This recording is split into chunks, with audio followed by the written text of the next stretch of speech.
কিছুক্ষণের জন্য ভুলে যেতে পারি আমাদের বিয়ের আলাপ হয়েছিল? আমি আসলে এই বিষয়ে কথা বলতে চাচ্ছি না। আমি বিশ্বাস করেছিলাম আপনাকে। আপনি আমাকে বিশ্বাস করেছিলেন, আমিও কিন্তু আপনার বিশ্বাস রেখেছি। আমি বাসায় গিয়ে হঠাৎ জানতে পারলাম যে ফ্যামিলির সবাই সবকিছু জেনে গেছে। আমি কিন্তু চুপ থাকিনি শারমিন, আমি ফাইট করেছি। আমি আপনার জায়গাটা ক্লিয়ার করেছি, আমি তাদেরকে বলেছি যে আপনি আমাকে সবকিছুই আগে জানিয়েছেন, যেন তারা আপনাকে ভুল না বোঝে। প্লিজ,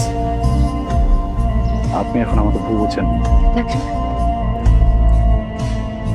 আমি আপনার কোনো ধরনের সিম্প্যাথি চাই না।